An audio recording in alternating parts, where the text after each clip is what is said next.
देखिए महाराज। लेकिन बात तो समझने की है मुंजा, और मुझे समझ में नहीं आ रहा है कि मैं 1 महीने में कैसे ये फैसला सुना पाऊंगा कि कर्म बड़ा है या किस्मत। इस पहेली को सुलझा पाना थोड़ा कठिन है। उपाय एक ही है, हमें खुद चलकर पता करना होगा। तैयार हो जाओ मुंजा, हम इसी वक्त भेष बदलकर भ्रमण के लिए निकलेंगे और पता करके ही लौटेंगे कि किस्मत बड़ी है या कर्म। भेष बदलकर। और जादू का प्रयोग नहीं करेंगे।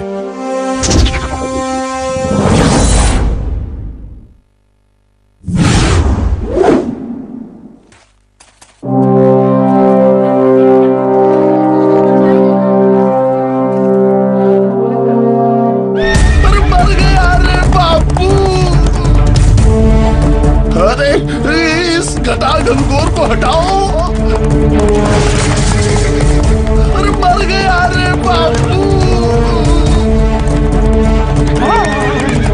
जल्दी कुछ करना होगा, वरना ये घोड़ा सारे बाजार को मैदान बना देगा।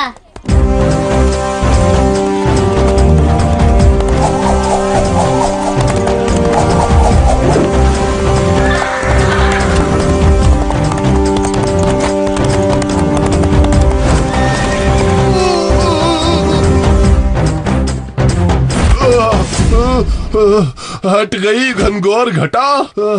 लेकिन तुम दोनों? हम तो यात्री हैं यजमान, भटक रहे हैं। धन्यवाद।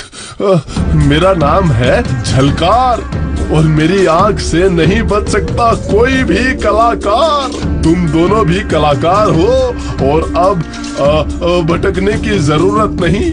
मैं समुद्री व्यापारी हूँ। तुम दोनों चलो मेरे साथ।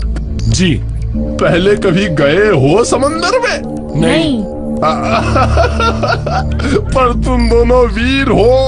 कोई बात नहीं, कल बंदरगाह पर मिलो। पोटली इतनी बड़ी, खोली तो मिली एक दमड़ी। क्या किस्मत है, हम सही वक्त पर आ गए यहाँ और इस तोंदुमल को बचा लिया और नौकरी भी मिल गई।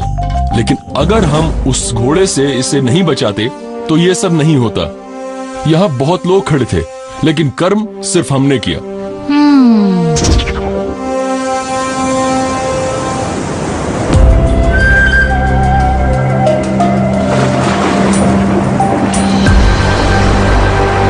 तूफान आने वाला है। क्या तूफान? अरे मर गया रे बापू। इसमें डरने की चलो देखते हैं।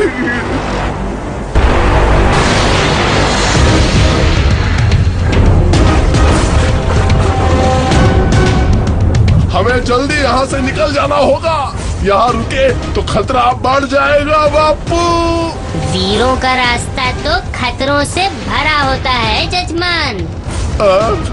पता नहीं क्यों होता है। तुम जाओ जल्दी, लंगर उठाओ। ये रस्सी तो लगता है फंस गई है।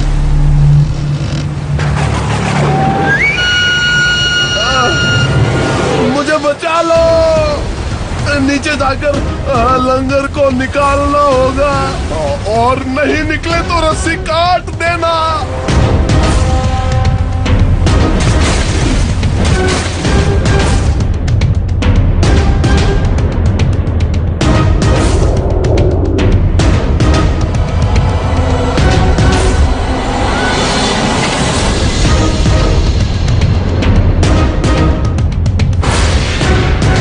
यही ऊपर से रस्सी काट दे।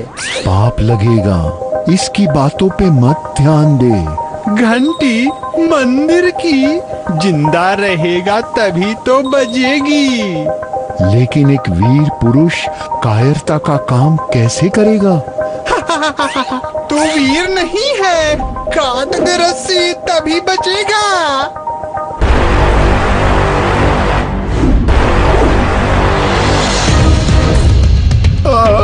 घनघोर घटा, दुविधा हटा।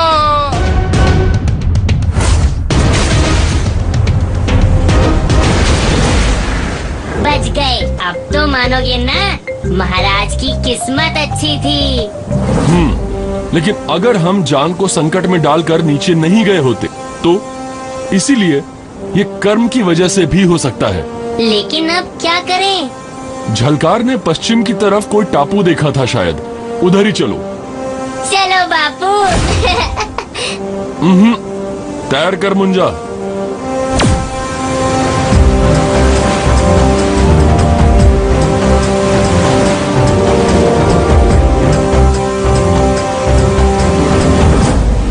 आओ महाराज विक्रमादित्य और जादुई मुंजा। आप कौन है ऋषि और हमें कैसे पहचानते हैं?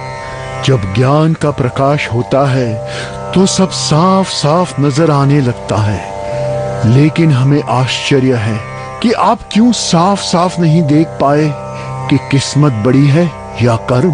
क्या आपको ये भी पता है कि हम भ्रमण पर क्यों निकले हैं? जाओ विक्रमादित्य, वो जहाज यहाँ तुम्हारा ही प्रतीक्षा कर रहा था।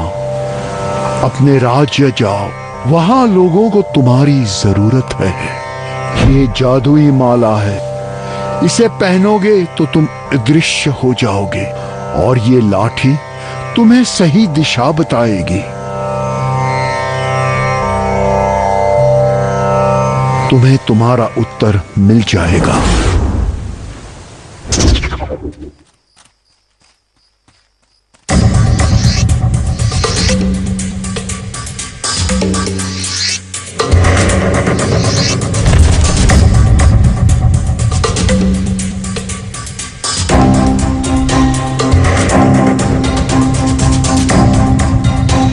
एक महीने से जो राजा विक्रम को मारने का षड्यंत्र हम तैयार कर रहे हैं, अब उसे पूरा करने का समय आ गया है। हमारे लोग हमें ही मारने की बात कर रहे हैं। इन घर के भेदियों को तो सबक सिखाना होगा। रुकिए महाराज, ये तो केवल सैनिक हैं। उनके पीछे जरूर कोई और होगा। हमें इंतजार करना चाहिए।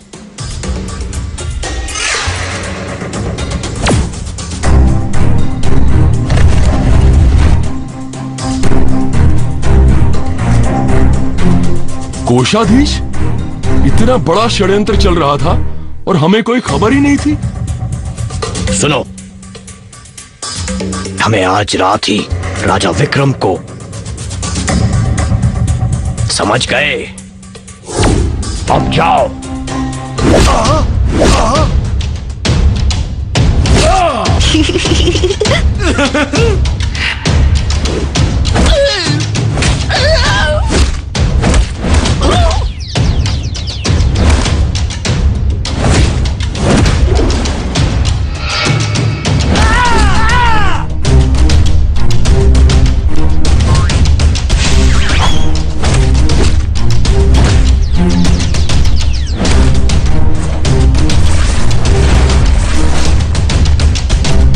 इन्हें यहीं छोड़ दो मुंजा।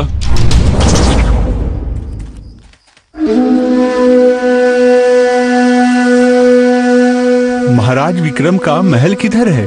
क्यों जाना चाहते हो वहां? हम बड़ी दूर से आए हैं। सुना है महाराज बड़े दयालु हैं और सबकी मदद करते हैं। लेकिन मदद चाहिए क्यों? दरअसल कुछ डाकू हमारे गांव को लूटते रहते हैं। ये जादुई माला और छड़ी है, ये ले लो। माला पहनने वाला अदृश्य हो जाएगा और छड़ी 100 तलवारों से भी ज्यादा ताकतवर है। जाओ, उन डाकुओं को सबक सिखाओ। लेकिन आप? ये है महाराज विक्रम और मैं उनका सेवक मुंजा। मुझसा नहीं कोई दूजा। आप लोगों की किस्मत अच्छी थी जो महाराज यहीं मिल गए।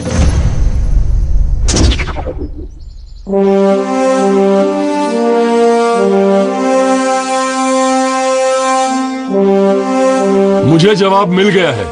दरअसल में किस्मत और कर्म दोनों बहनें हैं। दोनों के बीच एक गहरा संबंध है। कर्म से ही किस्मत बनती है और किस्मत अच्छी हो तभी अच्छा कर्म करने का मौका मिलता है।